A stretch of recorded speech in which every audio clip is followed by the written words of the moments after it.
What is up, everyone? Episode 19. 3 words. Baseball is back. And look at the smile on our faces with Noah Gayhart, Rob Rundle. Per usual, we took a week off last week. Noah was out of town. Noah, how did your PBR event go? Yeah, it went good. My apologies for having to miss last week, but I was in Lexington over the weekend. We had a showcase tournament down there at the Lexington Legends Field, and then after that, we headed over to Bowling Green, had an event down there. So it's been pretty busy over the course of the last week. We've got two more showcases Tuesday and Wednesday of this week, and then another tournament in Louisville. So, hot on the recruiting trail, I guess would be the way to put it, but it's been a lot of fun so far. Yeah, you're just eating this up, man. I love the hat. I love it. PBR is so cool, and it's not only in Kentucky, but it's across multiple states too, right in the Midwest. Yeah, well, first off, I love free stuff, so I'm not gonna argue with that. Free hats, free Yeah, t-shirts, yeah, for all sure. about it. But Definitely, yeah, definitely. they're like all over the country. They've got a ton of different states are under. Definitely throughout the Midwest. I know that there's like a good collection of states all around each other that Mhm. have them, but they're across the entire country. Yeah, I remember trying to be like, "Hey, can you put me on there? You know, I committed." I was just like, "Oh man." He's like, "Oh yeah, of course." I was like, "I made it. I made it, Mom. I made it, Dad."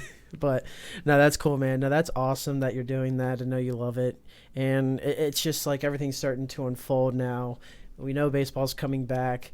Summer camp has started, and we'll get to that here a little bit in the episode here. But thank you all so much. If you are new to the podcast, you can subscribe on Apple Podcasts and Spotify, and you can also subscribe to our website for free at chalktalknation.com. It's scrolling across the top if you're watching this live or on YouTube.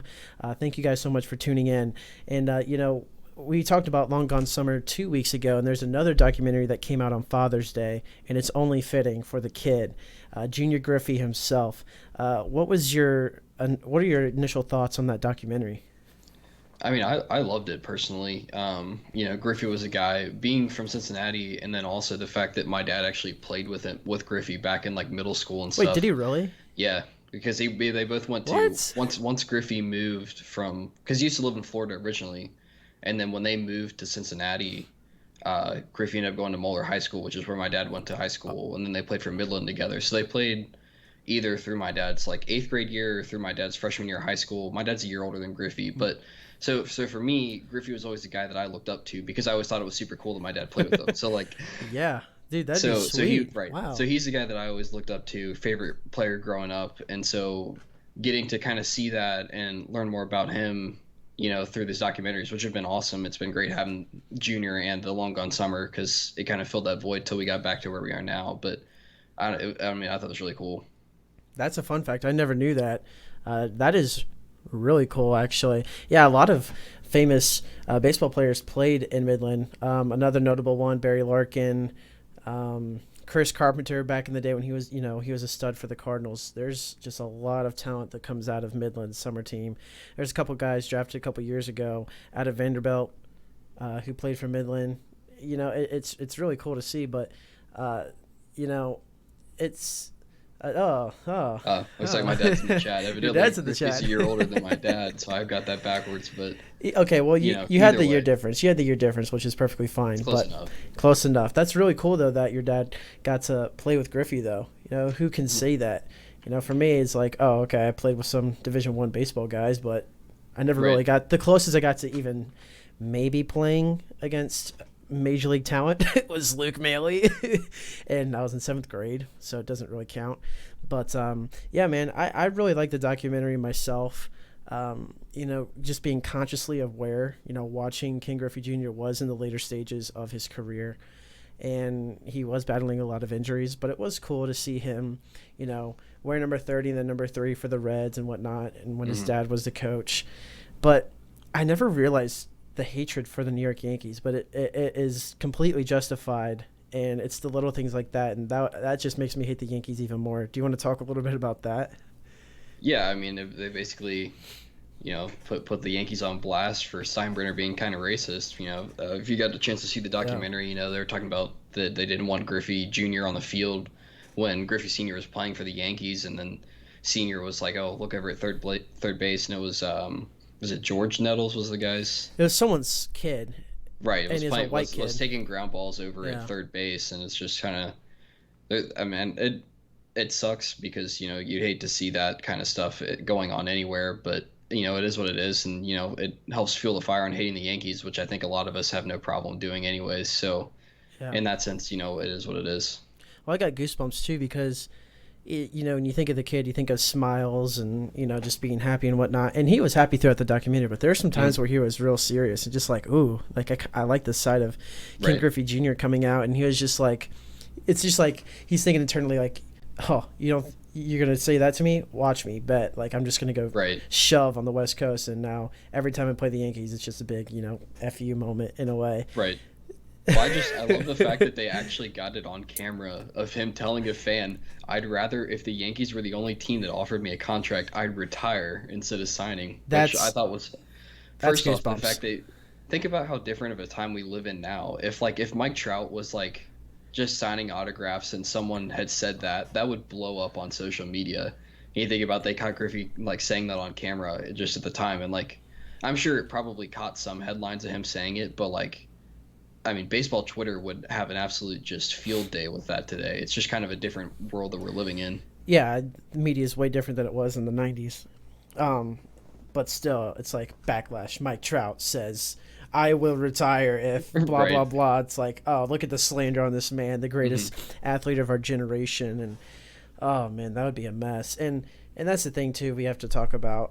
But other than that, man, I thought it was really cool. Just even just the progression, him going from Seattle to Cincinnati, just a family guy. I know. Hmm. I remember his son. I don't know if it was basketball or football, but he played for like a Pac-12 school or something. I think it was football.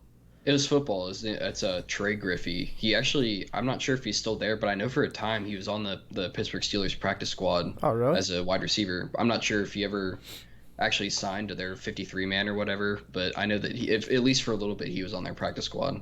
That's pretty cool, though. That's pretty cool. I'm not gonna lie, but that just shows the love and support, and that's you love to see that. And I know we're gonna talk about Mike Trout. There's a lot of Major League Baseball players who have recently had kids born and stuff like that. Congrats to them. Garrett Cole, I know, is one of them. Mike Trout, his wife is due in August, I believe. It's just a crazy time and whatnot. But do you have any other closing thoughts you'd like to mention on the documentary at all? Yeah, I guess just God, I wish that Griffey would not have gotten injured. Like if he could have been healthy, especially because like I know like when he came to Cincinnati in 2000, obviously I was 1 years old. I don't remember that, but Dude, I that's but crazy. You're seeing it in the one. past, like right, that seeing in the past like how much that meant to the city at the time, and then like it's just unfortunate that it was just injury after injury for him, and so he really only had one or two really good productive seasons. Like in 2000, I think he had one in like maybe 2005 where he put up like over three WAR, but other than that, it was just injuries constantly. And you got to think about as talented as Griffey was as a player, if he were able to be healthy and stay healthy for the entire run in Cincinnati, the Reds probably would have at least made the playoffs one time. I'd like to think, and B, you think about him putting himself even further. Even though he's already an inner circle Hall of Famer, he could have put himself further ahead in the record books than what he already was. Yeah, no, you're absolutely right. And, he hit 630 career home runs. I kind of had a hot take on there on Twitter the other day. Um, there's 6 seasons where he was injured. And I'm talking he only played maybe at max it was 83 games, and that was in 2004. Other than that, it was like 70 games in 2002, 53 in 2003. He was really dealing with some injuries. Mhm. But my take was if he stayed healthy, or at least just had a minimal 2 seasons where he was injured, he'd pass Babe Ruth for on the home run list. That was my hot take. I think he definitely could have done it. Um, I mean, you even look. I mean, still in 2009. I mean, he hit 19 bombs for at the age of 39 with all the injuries that he battled and dealt Mhm. with. That's not bad at all. You can't ask for much more. Ask for much more. Um, but that's one thing that like terrifies me about Mike Trout missing out on the season. It's like you can't like officially like if he's that close say like, oh well, he didn't technically get the home run record or whatever, Right. and it's like, but he missed out on a full season of baseball, and Yeah. I I don't mean, know. I'll definitely say, but just to talk about your hot take, I would have to say I agree. I mean, they pretty much said when they built Great American Ballpark, where the Reds play now in 2003, it was pretty much they built that for Griffey. I mean, And he was already like 33 at the time. right, the moon deck out there in right field is just like it's a lefty's paradise. It doesn't take much, especially with the river and stuff, and the wind always blowing, and it just the ball flies out of Great American Ballpark. And I think that Griffey, had he been healthy, would have been able to take a bit more advantage of that. I mean, you look at a guy like Adam Dunn and I what knew he you were was going to say able to that. do. And I mean, it's true. I mean, he took advantage of that fully, and he is putting up 40 plus home runs a season in Great American Ballpark. And I think Griffey could have had a shot to do the same thing had he been healthy. Okay, you know what? Since we're talking about the Reds, and I know one of your favorite players is a Red, I don't know who it is. I'm excited to hear because you posted on Twitter that your favorite player wants to drive a bus afterwards. Can I take one guess? I mean, you can. I would be disappointed if you didn't get it right, but Is it Joseph Daniel Votto? it is Joseph Daniel Votto. He wants to be a bus driver? Yeah, you'll have to go look this up. He was on. I don't know if it was the show with. I'm drawing a blank on the name of the show, but the one with Kevin Millar and the other guy. I can't think of what. I don't know why I'm. Oh, was blanking it on when the he was name. wearing the hat? Like when he No, was it dressed wasn't up? that interview, but Oh, I think okay. he was on that show. He came back on again, but it was an MLB Network interview, no matter what. And they were asking about what he wanted to do with it when he retired, and he said that he just wanted to drive like a yellow school bus and just like take kids to and from school. If that's not the most Joseph Daniel Votto thing I've ever heard, I don't know what is. I know. He's definitely a Hall of Famer. Okay, I needed to know because it was driving me insane, to be honest with you. Thank you for that. I appreciate it. Yeah, definitely go look up that interview once we get off of here. Yeah, 'cause- that's hilarious, man. That's hilarious. Well, that's good though. I mean, so that documentary, it came out on Father's Day. I'm hoping there'll be another documentary coming out here soon. Although we might not need a documentary since baseball will be coming back officially. First game is July 24th, and it is one of the best matchups. Great way to start out the 60-game season. It is Garrett Cole for the Yankees taking on Max Scherzer of the Nationals, pending, of course, if neither of them get the coronavirus. Because we know there's been 31 MLB players tested positive for the COVID-19, 7 staff members for specific Major League Baseball clubs. It's really important to take these precautions seriously. And, you see Buster Posey, for instance, this is a guy in full catcher's gear. Granted, it's in San Francisco, but it's still summertime, and he's able to wear a mask too.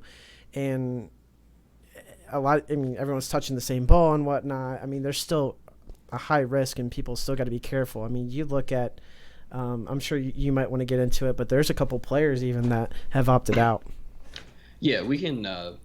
We'll get into when we go over kind of the changes that they made for the season. We'll go over some of the COVID precautionary stuff that they're doing, but we can definitely get into player opt-outs.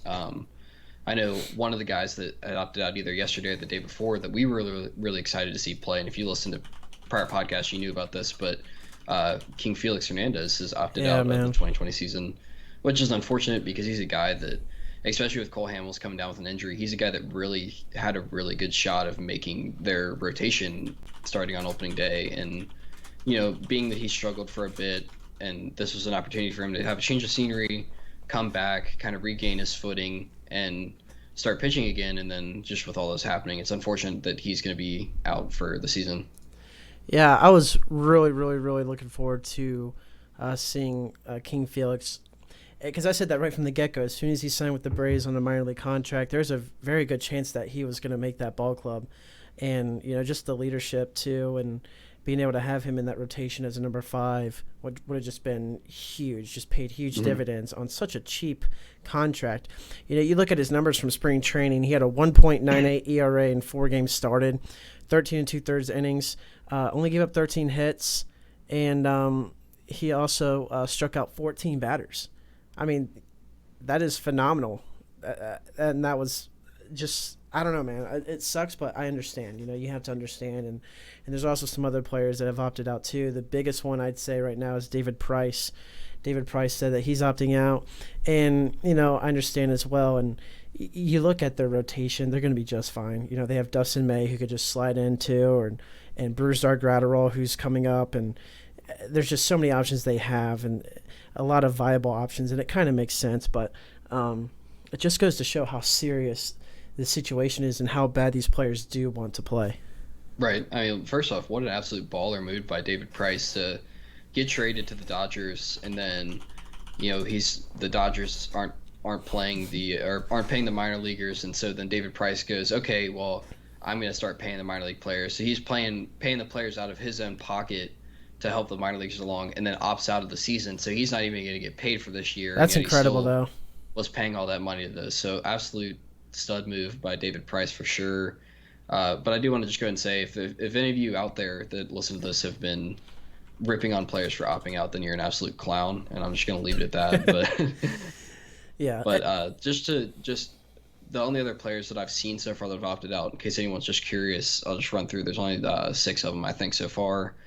Ian Desmond, Joe Ross, Tyson Ross, Ryan Zimmerman, Wellington Castillo, and then Mike Leake are the other 6 that I've seen so far that have opted out. So obviously, it sucks to see that players opt out, and I think there's another one that there's a possibility. He's talked about it before, and Mike Trout that has said that he might opt out with his kid coming on the way. And so, it sucks to see because obviously you want these guys to be able to play, but what's going on right now is it's bigger than baseball, and so you can't just take this stuff lightly. And ultimately, family and health is more important than just a game. Yeah, and we talked about this 2 weeks ago, and it's normal, right? Especially for teenagers and whatnot. We tend to dehumanize athletes. They're just objects. They give us satisfaction for our favorite team and whatnot. We don't realize that, they have families and they have newborns. You know what I mean? And it's a real scary situation. If you take a look at another sport, NASCAR, for instance, Jimmy Johnson tested positive along with his wife. He has 2 children that are 6 and 9 years old, and they still have to feed them and whatnot. It's like, how do you go about that? And obviously newborns are more susceptible to getting sick. So, I honestly wouldn't be surprised if Mike Trout does opt out this season.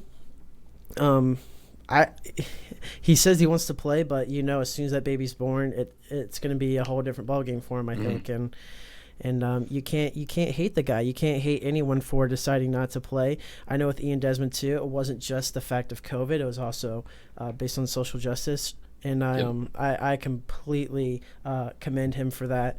And I will say this though, the only other player that you mentioned that it might be detrimental to their team for the 2020 season because it is such a short stint is Mike Leake.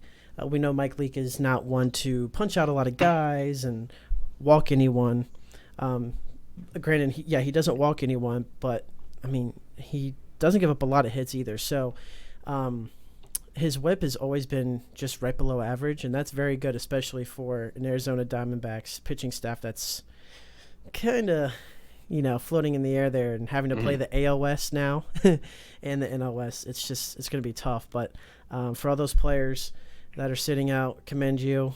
Family's always first. Yeah, absolutely. That you do make a good point, and Mike Leake being a guy that the Diamondbacks are going to miss. Something that's kind of interesting that not a lot of people realize. Everyone thinks about a guy like Trevor Bauer as being this like possible top of the rotation guy, but I would encourage everyone to go look at Mike Leake's baseball reference page and Trevor Bauer's baseball reference page. And outside of where Trevor Bauer had the one outlier season where he was second in Cy Young, they are like career number wise pretty much the same pitcher, and no one ever talks about Mike Leake as being like a top arm guy. So he's kind of always been one of those under the radar guys. But I'd say the one guy that I think might make a big difference is going to be Ryan Zimmerman. Not only because having his bat in the lineup would be big for the Nationals this year, especially with the DH, but also just because he's a veteran leader to have in the clubhouse. Now, it's kind of lucky for them that they've gone out. They've added a couple other veterans, but he's still a guy that, you'd rather have around than not have around. And so I think that maybe not so much on the field just because he hasn't played as much here recently, but I think a lot in the clubhouse. I think that's going to be a big loss for them. Yeah, and we can kind of transition into that too about DHs and what teams could benefit from that, what teams could not benefit from that. But no, you're absolutely right. He's the longest tenured National, literally since the inception of the Washington Nationals in 2005.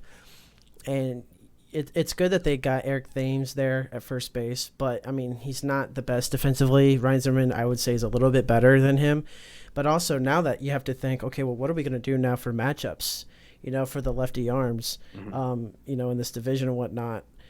So, because you're not only facing the other National League East teams, but you also have to face, 4 games each of the American League East. So you're going to see the likes of Blake Snell, Young Ryu. So you're going to have those lefties. And Eric Thames doesn't really, favor against the lefties, and that's Mhm. where Zimmerman could really come in and shine. What other guys could they have? And you had that DH spot solidified for both Thames and Zimmerman intertwining. It's kind of one of those things too. What teams do you see that could benefit from the DH? Yeah, so even despite losing Zimmerman for the season, I still think the Nationals are a team that are in a really good spot for this. They have a lot of veteran players. Like you mentioned, they went out and they got Eric Thames this offseason. I think he's the guy that's probably going to spend a lot of time at DH.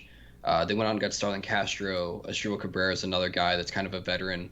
And then Howie Kendrick, I think, is a guy that's really, really gonna exceed in a DH type of role. I think by going out and getting Starlin Castro and having Asdrubal Cabrera, Howie Kendrick's not really a good defensive guy. I mean, neither necessarily Castro and Cabrera now that he's a little bit older, but I think that they fit better in the infield than Kendrick does. And I think that if Kendrick can kind of move to a more DH solidified role, I think that his bat's going to play kind of similar to the way it did last year. And I think that that's going to be huge for them. Obviously, Kendrick can still play a lot of positions, and they kind of intertwine these guys. But having a lot of veteran players like that, and having the DH to where you don't have to lose the bat out of the lineup for a game, and you can still, you can give them the day off in the field and just let them take their four at bats. I think that's going to be huge for them. Maybe not so much now that it's only a 60-game season, but I still think it's going to be a difference maker. Yeah, that's definitely true for the Nationals. I will say this though, one team that just sparked my interest that definitely has a chance now. From early February to March, we did our standings and our playoff predictions, and honestly, I wish I could kind of do them over because everything's so different this year. Mm-hmm. But the team I really see that benefits a lot is the New York Mets. The New York Mets, they have Cespedes coming back. The dude is walking glass, first of all. I'm honestly surprised the dude's still in the majors, but that's a guy you can slide in there, DH. If he doesn't do well, you have a 60-man player pool. You can mess around with that, or you could slide him out in the outfield maybe, put him on the bench, bring someone else in, put Nimmo in at DH, McNeil at DH. There's so much you could do. You can even put Alonso as the DH and move McNeil to first base. Mm-hmm. Because Jed Lowry's coming back too. They have a lot of options too that no one really talks about, and their pitching rotation is pretty solidified as well. And that's just a team I see that benefits from the DH, the universal DH, completely. Yeah, and I don't know if maybe I missed it, but Dom Smith's another guy too. I'm not Dominic sure if you Smith, mentioned yep. it or not, but he absolutely mashes right-handed pitching, and he's another guy. So maybe he plays DH versus righties, maybe Pete Alonso needs a day off, so you slide Pete Alonso to DH and you let Dom Smith slide in at first base. So there's definitely a lot of flexibility there. The other team that I think, and I honestly, and I get that I'm a Reds fan, so it's a bit maybe of a homer pick, or maybe I'm a bit biased, but I really do think they're in the best position to take advantage of the DH stuff. You look at their outfield, the problem that has been arising for them is that they've got too many outfielders, and none of them are really great defensive guys. You look at Nick Castellanos, Jesse Winker, Phillip Ervin, Aquino, not necessarily as much. He plays a pretty decent outfield, but a lot of these guys aren't great defenders, and so if you can take a guy like Nick Castellanos and you can pencil him in at DH and not have to worry about his abysmal defense out in the outfield, then I think that that's huge for them. That's David true. Bell, in an interview earlier today, said that the majority of the DH bats are going to come from the outfield. But, Castellanos, Winker, Irvin, Aquino, Akiyama, Senzel, you've got all these guys that are going to have to find at bats somewhere. Mark Payton, who was one of their Rule 5 draft picks, that's got to be on the roster this year as well. So that's 7 outfielders right there that are all going to need to find playing time in a 60-game season, not to mention a guy like Joey Votto, who's also aging and will probably need off days here and there, as well as a guy like Mike Moustakas and Josh Van Meter who came up. You've got all these different guys that can hit for power that are either aging, or maybe you can get them a day off from having to deal with their defense in the outfield. They've got like 9 or 10 guys that can easily play DH and play and hit well and hold down the position. So I think being able to rotate all of those guys interchangeably and maybe you have a different lineup every day, and you've still got all these different guys that can play DH or play anywhere with all that versatility, I think it's going to be huge for them over the course of 60 games. Yeah, and not only these 3 teams that we've mentioned. I mean, there's obviously numerous teams as well. Right. But another team would be the Dodgers. Yeah. Just because they have gosh. that absolute. See, and it's not even for them. It's not like, oh, we need to hide some players' defense, or we need to hide, we've got some veteran people that we need to give days off here and there. They're just so loaded for talent that it just basically gives them an extra spot in their lineup to put another average to above average player at. I mean, they're just unbelievable. You look at Will Smith, Muncy, Gavin Lux, Corey Seager, Justin Turner, Bellinger, Betts, Kike. Kike Hernandez, AJ Pollock. I mean, the list goes on and off. Will Smith. I mean, they're so loaded everywhere that just they're not going to skip a beat by having an extra guy in the lineup or giving guys off days here and there wherever they need. They're going to be crazy good. Yeah, but with all these teams that we're talking about, it's just good because this is not a typical marathon, right? This is not a typical marathon. This is a full-out sprint to the end of the season. Every game you have to take seriously, and it's just one of those things too. It's like you said, there's one player that might maybe they get sick, right? Because there's going to be players that test positive, right? Mm-hmm. It's undeniable. It's going to happen. So, okay, this person is COVID. Let's slide in one of our guys from our 60-player pool or just someone on the bench. Here we go. Boom, taken care of. And you can transition players all around. And I just saw on Twitter yesterday Mookie Betts taking balls at shortstop. Because Corey Seager, he's been dealing with a lot of elbow issues and hamstring issues for the past couple of years. And I honestly like seeing Mookie Betts taking ground balls there at short. Because, he can play second base as well. There's just so much flexibility with a lot of these teams.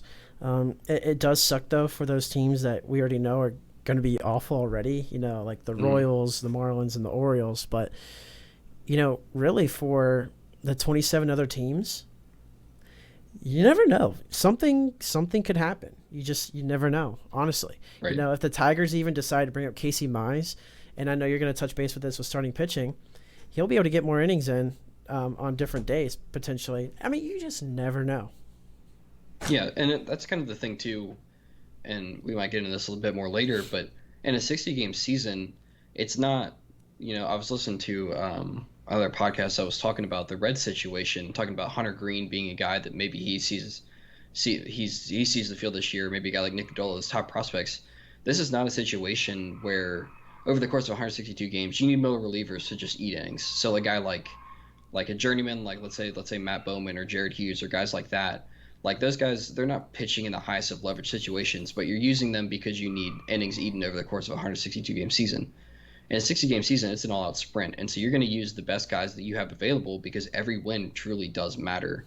And so, a top prospect like Casey Mize or Tarek Skubal, having him up instead of insert journeyman 4 or 5 starter here for the Tigers, that could make a difference, and that could be the difference in 2 or 3 ball games over the course of 60 games, and that could be the difference between making or not making the playoffs.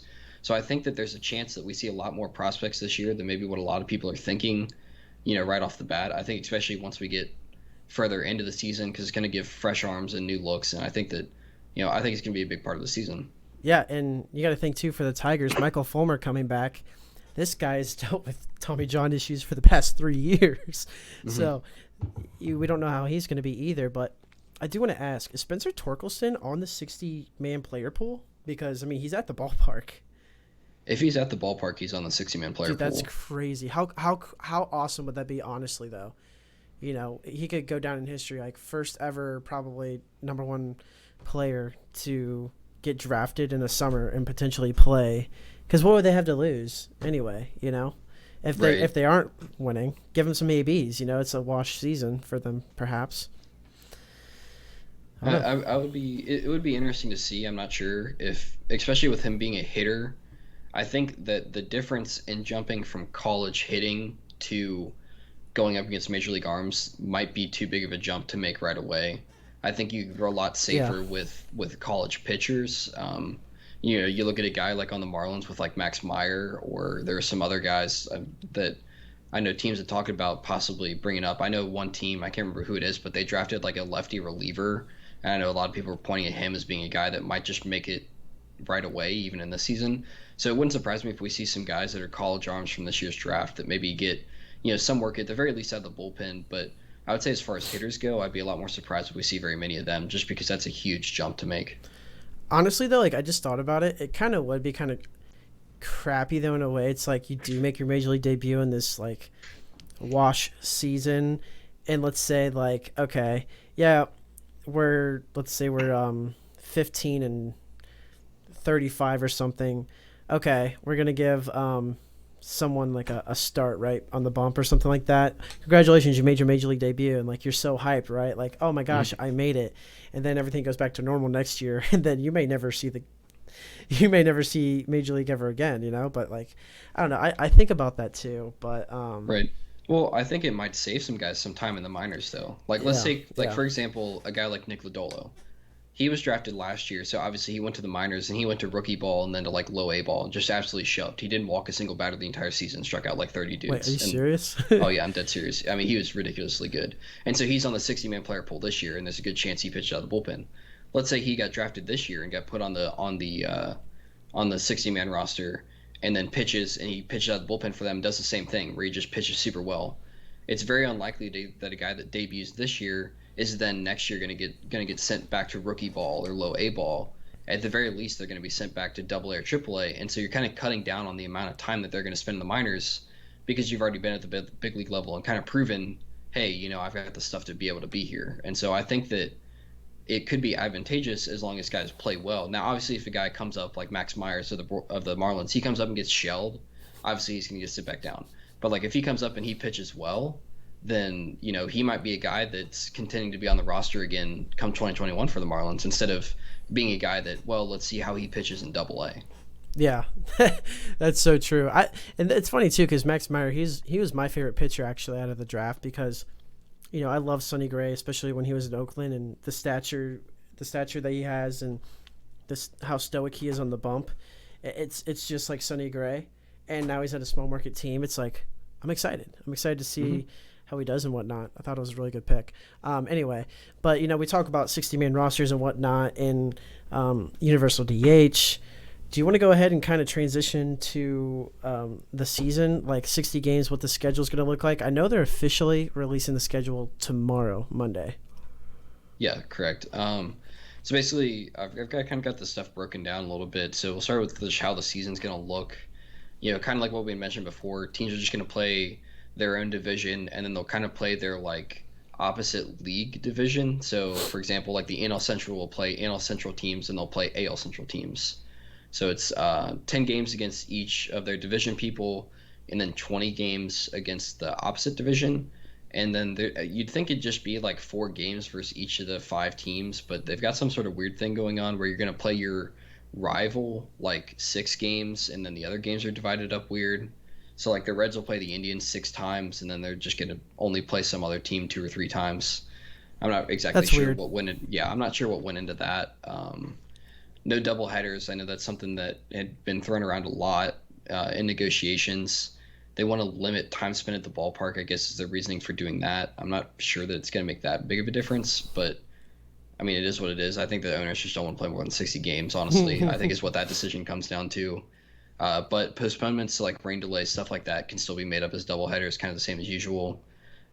Like you mentioned, schedule's going to be released tomorrow, so I think that'll be a big deal once that comes out. People will start analyzing different matchups and stuff like that. I do want to mention, I remember you saying earlier, and I forgot to correct you. I believe that the first 2 games are on the 23rd, so I think that the Yankees and Nationals is the 23rd, and then I believe that the Dodgers and Giants play like a nightcap game that same day. And then I think everybody opens on the 24th that hasn't played there. Okay. Gotcha. Yeah. That way.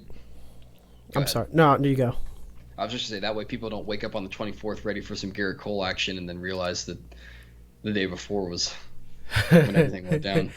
Yeah. I was just going to say, if you say it's like that, I hope whoever's scheduling these games makes the Dodgers and the Astros play 6 times. That would be amazing because those are going to be the games to watch, 100%. Like, right. Just to see, because the Dodgers seem to have just been screwed out of the World Series the 2 years that they went in 2018 and 17 to teams that were, in conspiracy theory, cheating. And we know both teams were in some way, shape, or form. So it's just kind of, I feel like they're just going out with a vengeance this year in just the whole city of LA. But I don't get that though, because it's not really fair, I would think. So that means like maybe I'm trying to think. That means someone gets to play the Tigers 6 times instead. It's just kind of it should just be 4, 4, 4, and 4. That way it's even. I don't like that. I will say that I don't like Yeah, that. I'm not too much of a fan of it either. I just don't really see the point. So as far as rule changes go for this season, I know that they're trying to instill some sort of thing about limiting position players being able to pitch. They've kind of thrown that out the window for this year, so it's pretty much just an all hands on deck situation. Um, Three batter rule, like you kind of mentioned before, that is going to be enforced this year. The universal DH is another thing we talked about for this season. Kind of interesting is it's not enforced for next year. I know that that's something they talked about a lot, but they have left the door open to renegotiate. So if after they play this season, if they decide they want to keep it for 2021, then they can kind of negotiate that at some point. Hopefully, we don't see a season delay of them trying to decide on a DH like we've Ah, seen with. Wouldn't that be something? And then my all-time least favorite rule change ever in existence of this game is that they've decided that a runner is going to start on second base during extra inning games, and I'm just not about that. yeah, that's pretty cheese. It's like, okay, 0 outs. Here we go. You're gonna bunt him over, obviously. Okay, now you have a runner on third with 1 out, and it's Right. like, okay, well, they're trying to do this to speed up the games. Well, I'm telling you right now, these Major League Baseball players can hit a pitch that's 102 miles per hour. They can sure as heck bunt to move him over and get him in. They get paid to do this, and it's just the extra innings are just still going to be extra innings. Like people are going to keep going. I mean, I understand why they want to try and do that, maybe to offer some entertainment, but it's like I don't get it either. I I don't, don't like I'm that just rule. I don't like the idea. Like I don't want to watch a sack bunt competition for the extra innings. Like Yeah, that's not any fun.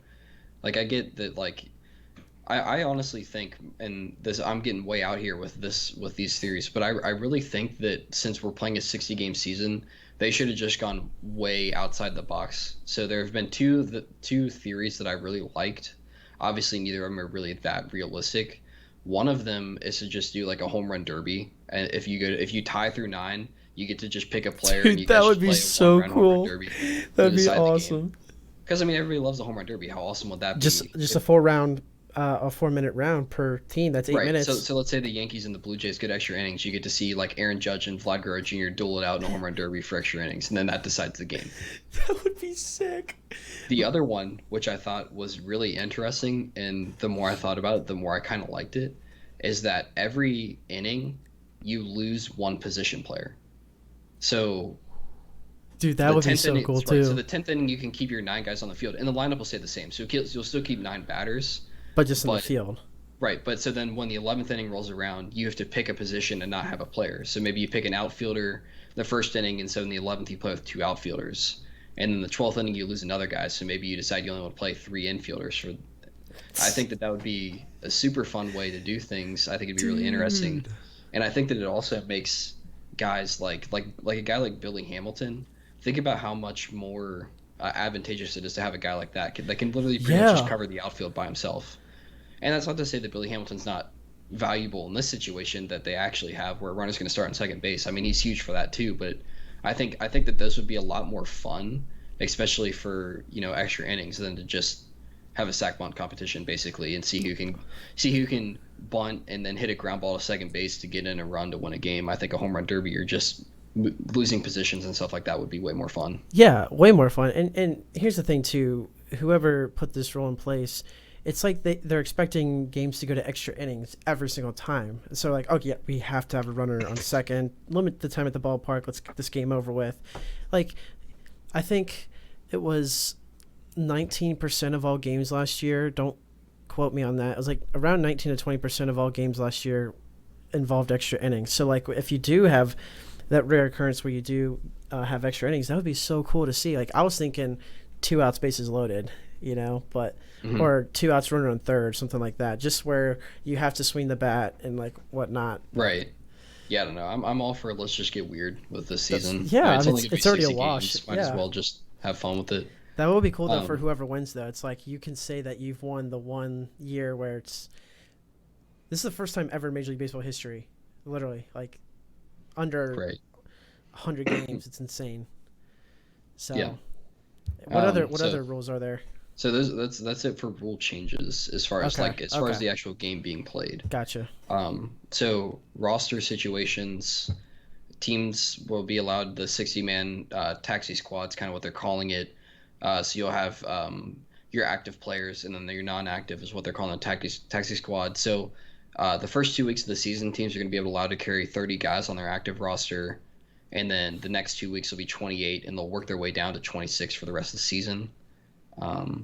For the taxi squad, 3 players can travel with a team to each game. I guess that's kind of insurance in case someone gets hurt, or if they have someone tests positive for COVID, so they have players.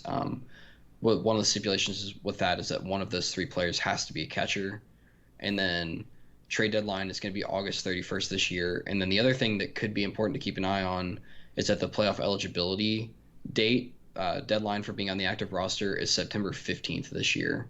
And so as long as you're on the roster, I guess that's like 2 weeks and a day roughly before the end of the season, then you'll be eligible for the postseason. Normally it's a little bit longer than that you have to be on the roster, but that'll be something to keep an eye on here with the shortened season.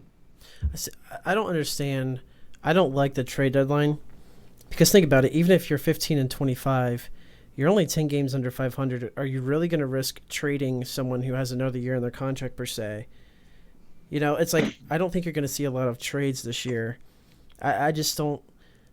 I don't know. I don't like the trade. I wish there was just no trade at all. Like you couldn't trade. Yeah, I think you got to be able to trade. I don't know. I'm not sure if there's going to be more, if there's going to be less, because I think that it's going to be a small number of teams shipping out a lot of players. So if you look at let's say, if the Tigers are out of it and the Orioles are out of it and the Pirates are out of it, those 3 teams might be shipping off guys to teams that, maybe not teams like the Dodgers or the Yankees and stuff but could be more your borderline teams. Like maybe if the Brewers are, a fringe type team, then maybe it goes to that them or something like that. I think you're going to see trades, but maybe not to the usual guys that are at the top of the standings, because I think it's going to be a lot closer.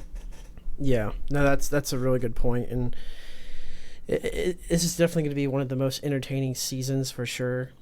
You can bet your sweet behind that I am going to watch every single game as much as possible.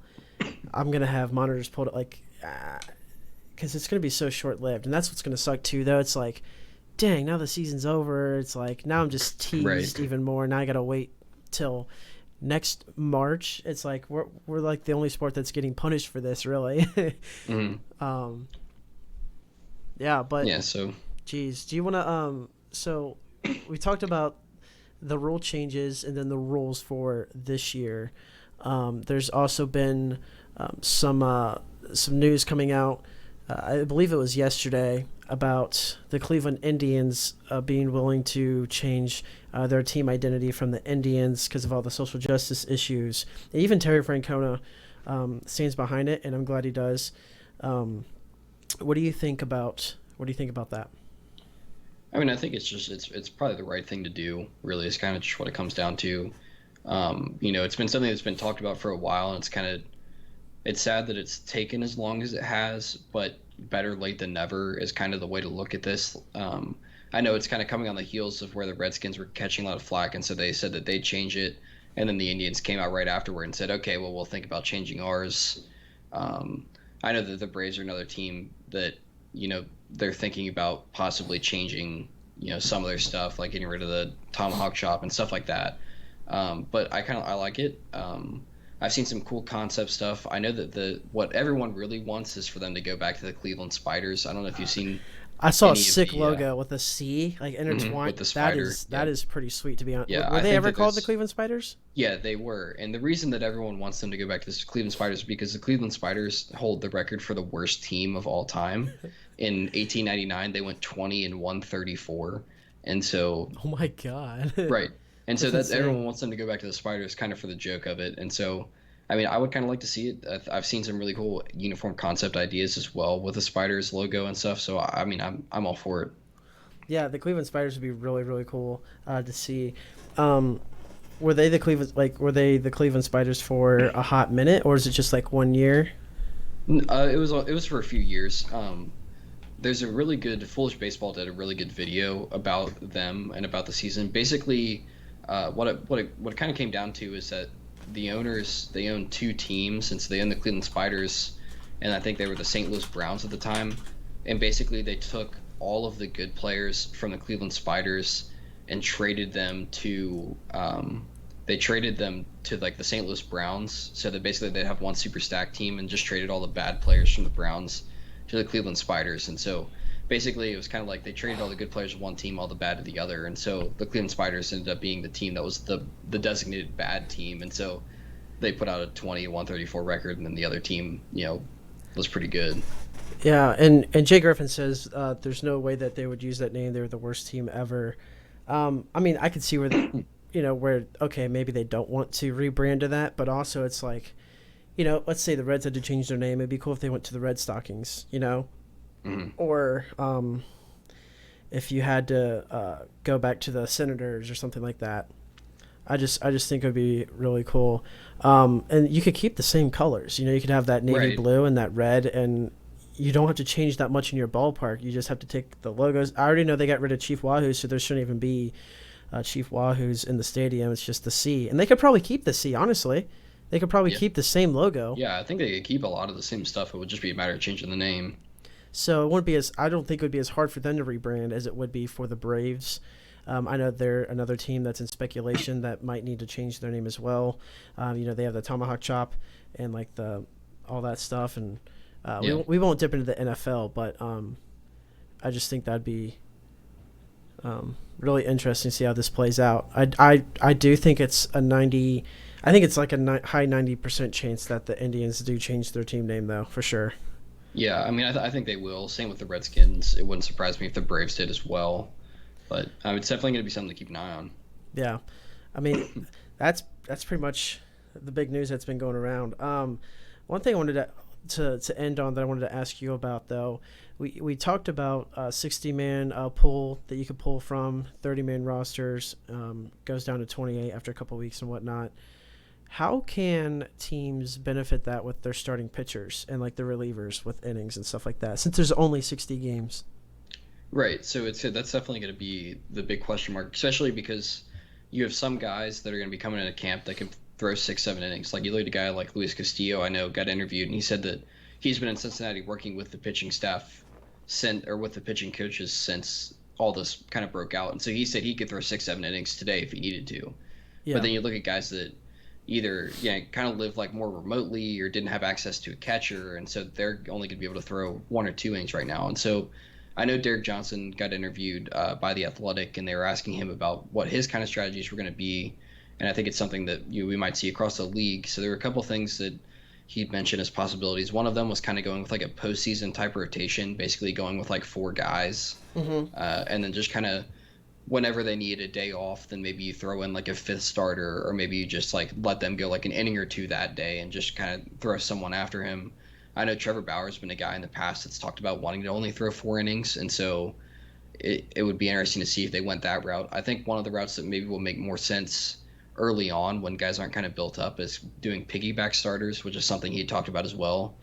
Basically, you would have 2 designated starters for every game, and so you would have like one starter would throw the first 3 innings of the game, and then your second starter would come in, he'd throw another 3 innings, then you'd just turn it over to the bullpen for the back 3. And I think that that's something that we'll probably see early on, especially when we still have 30 guys for the rosters, because that's going to give more pitchers more opportunity to throw innings in an actual game, and it kind of lets them build themselves up instead of being run out there and forced to throw 5 or 6 innings right away, especially since we're kind of having a shortened summer camp, if you will. Yeah. You hit the nail right on the head. I'm not going to say anything else about that because, I mean, I would just be saying the same thing. But no, I think that's a really unique and a cool idea for them to do that. And the Reds would benefit from that. So would other teams as well. But I will close it on this, though. There will not be a podcast as of right now for next Sunday, July 12th, because July 10th through the 12th is when we are doing the Charlie Coles Invitational Tournament. Some of you may be asking, what is the Charlie Coles Invitational Tournament? Well, we're playing Sandlot Baseball. Really going to bring back the nostalgia feel. We play with a tennis ball, and we are broadcasting this live on our Twitch channel. Twitch.tv/ChalkTalkNation. There's going to be a live scoreboard overlay. There's going to be a legit camera following the action. We'll have cameras set up, and we'll interview players as it happens. As of right now, The tournament is still on and still going, pending, of course, weather, and if there's a pending situation as well. But we have a local news guy coming out to do a story, which is going to be really cool, really awesome to see. I hope that everyone can tune into that. I will be posting an article on the tournament with pictures and what to expect with the teams and the rosters here in the next coming days.